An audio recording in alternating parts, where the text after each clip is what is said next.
Hi there, I'm Rex King. Welcome back to another episode of From the Archive. Today we're looking at the 1957 version of A Farewell to Arms. So, A Farewell to Arms is based off the popular novel written by Ernest Hemingway. And this version was directed by Charles Vinder and written by Ben Hurchett and produced by David Selznick. Initially, the film was supposed to be directed by John Huston, but because of several disagreements between Huston and Selznick, Huston ended up leaving the production, and the production was handed over to Vinder. Vinder had the same type of luck with Selznick that Huston did, as Selznick continued to micromanage the film, mainly due to the fact that his wife, Jennifer Jones, was the leading lady in the film. But Selznick was very confident in the production, stating that he would give a bonus to Ernest Hemingway with a percentage of the profits, which Ernest Hemingway scoffed at, saying that the film was probably doomed to fail.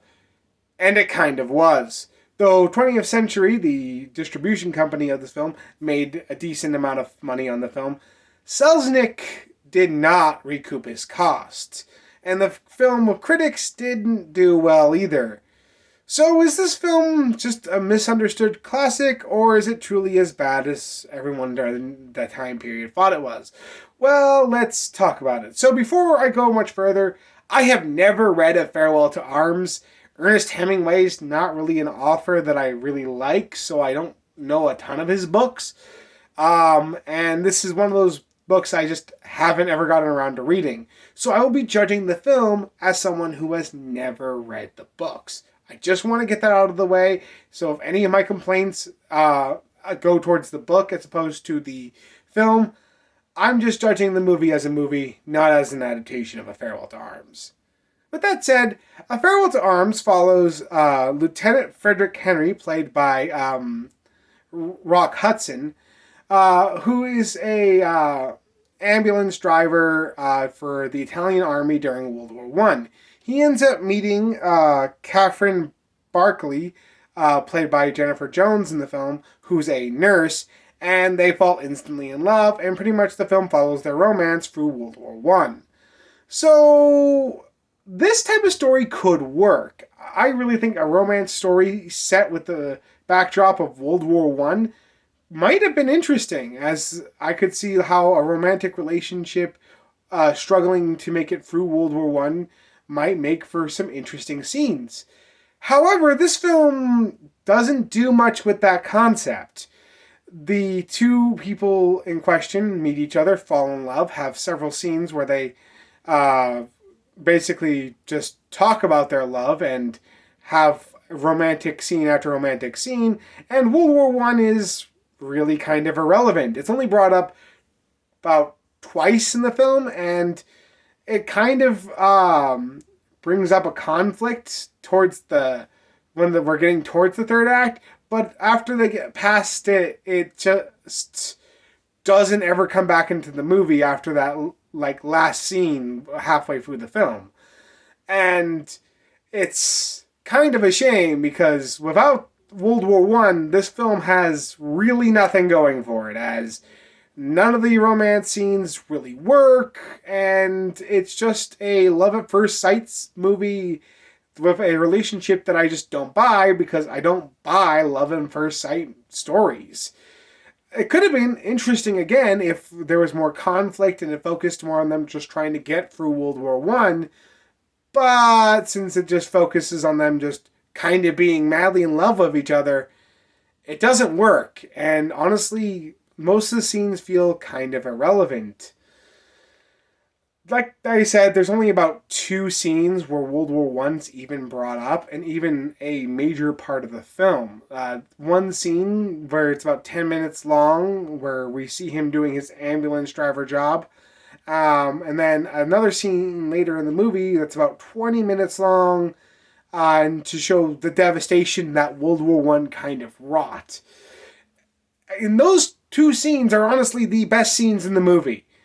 After you get past those 30 minutes, the film just kind of drags from there.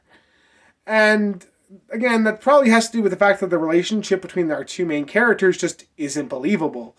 Which also might have to do with the fact that our 2 main characters just aren't developed all that much. We don't get to know a ton about them.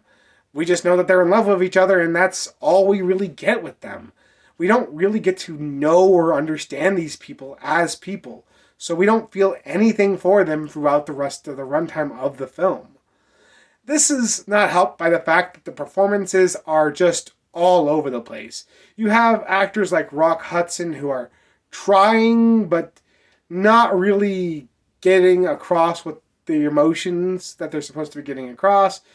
And then you have actors like Jennifer Jones who just honestly not doing a great job and is overacting to the extreme.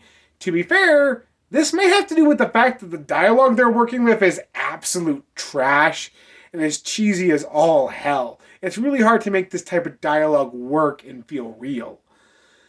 The visuals are actually probably the only bright spot of this film, as a lot of this film was shot on location with a ton of extras, and it really shows how cool film was back in the 1950s, as opposed to today, where all of this stuff would have been done with CGI and just with electronic effects, as opposed to practical on location shooting, which I feel like gives the film an extra layer. That being said, it still doesn't save the film from absolute obscurity. The music doesn't help either. It's just kind of generic stuff you've seen in a dozen romance films like this. And to be honest, that's my main opinion of A Farewell to Arms. It's a generic romance film with nothing to it. There's no a really interesting dynamic, or it doesn't explore the idea of a couple trying to survive World War One. And it could have done so and been very interesting, but as it stands, this film is just forgettable, and you can just give it a pass. If you're really interested, you can rent it on Amazon. I would not go out and buy this film. I couldn't find a Blu-ray copy, and the DVD only has like trailers for special features, so there's nothing here worth the buy. This film is either a stream or avoid altogether.